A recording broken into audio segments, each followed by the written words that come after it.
Welcome to This Explainer. Today, we're tackling something absolutely massive. We're going to decode reality itself. Have you ever actually stopped to think about how we process the staggering, frankly overwhelming complexity of the universe around us? Well, we use models. And I'm not just talking about, plastic model airplanes or high school math equations.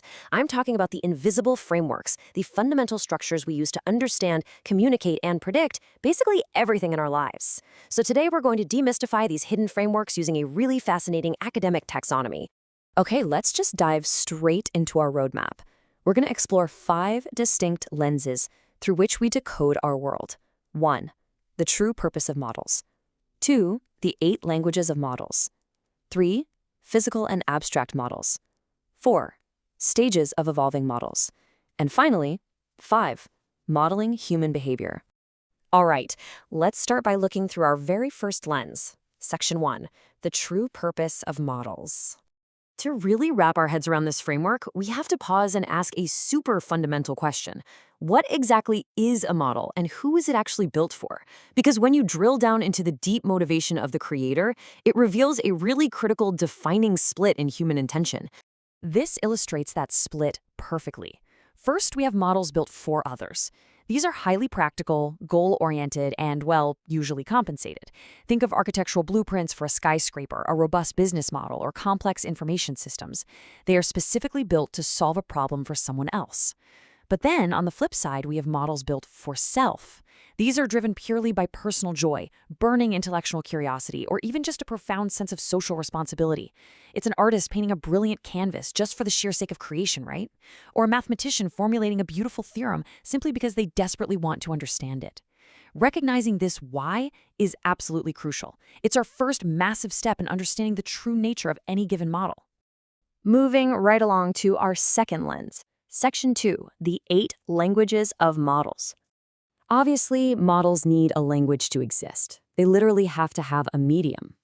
And according to our source material, there are 8 primary modes we use to construct these frameworks. And the sheer diversity here is incredible.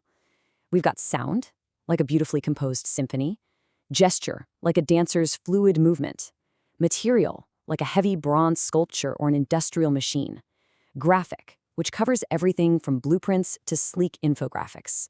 Then we have spoken and written words, giving us everything from emotional poetry to rigid legal statutes. And finally, we reach the highly systematic languages, mathematics to analyze physical phenomena, and programming languages, which literally construct entire digital worlds. Now here's a fascinating caveat from the text regarding that very first category of sound. It turns out, unintentional physical noise, like the deafening roar of a car engine, is actually not considered a sound model at all. Why? Because it completely lacks intentional design. A horn honking, though, that is a model. It's an intended signal actively communicating a clear message to other drivers. A rattling muffler, that's just unguided physics running its course. So a true model requires an active author, a thinking mind, and above all else, intention. So now that we know why we build them and the languages we use, let's look at their actual shape. Section 3, physical and abstract models. The crucial point here is how we separate the tangible from the intangible. And this divide is directly based on the pivotal 1961 classifications by Professor J.W. Forrester in his groundbreaking work, Industrial Dynamics. He fundamentally split models into 2 camps, abstract and physical. Abstract models include theory, language, and high-level math. I mean, think of something as world-changing as Einstein's theory of relativity. These can be deterministic, probabilistic, continuous, or discrete. On the other side, we have physical models, tangible, touchable things that actually exist in the real world, like buildings, mechanical machines, and works of art. But we can actually drill down even further into those physical models, because they split once again based on how they interact with time. First, we have static models. A static model is literally like taking a photograph. It's a snapshot, completely frozen in time. The perfect example is a company's balance sheet. It shows you precisely where things stand at one specific, unmoving moment.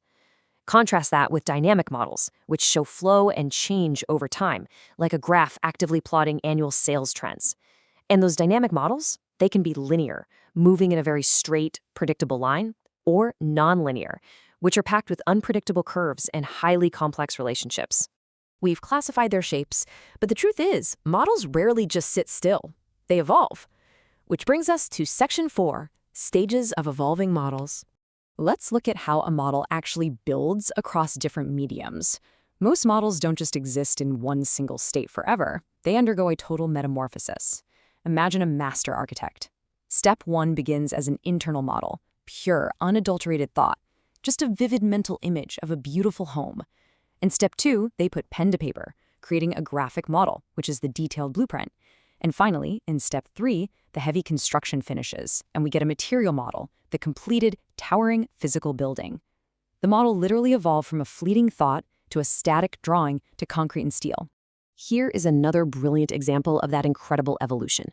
Step 1, a passionate composer writes sheet music, or maybe a playwright drafts a script. That is a graphic or written model. But in step 2, a full orchestra plays that music, or talented actors perform the play on stage. The ink on paper just transformed into a live sound and gesture model. In this grand taxonomy of systems, when a model successfully jumps mediums like this, it's actually treated as an entirely new model being born into the world. How cool is that? All right, this brings us to our fifth, final, and honestly, most complex lens. Section 5, Modeling Human Behavior. This is where the framework gets incredibly deep. We're taking the predictive power of modeling and applying it to the ultimate puzzle, human society itself. Early humans started by modeling the physical world around them, using their 5 basic senses. But eventually, we turned our curious gaze inward. We began modeling the deeply subjective inner mind through philosophy and religion. And over centuries, those subjective ideas were systematically transformed into objective, observable knowledge, what we now universally recognize as the behavioral sciences, like psychology and economics. Our inner thoughts literally became part of our mapped physical reality, creating this massive continuous cycle of modeling. But obviously, trying to model humans isn't some simple one-size-fits-all endeavor.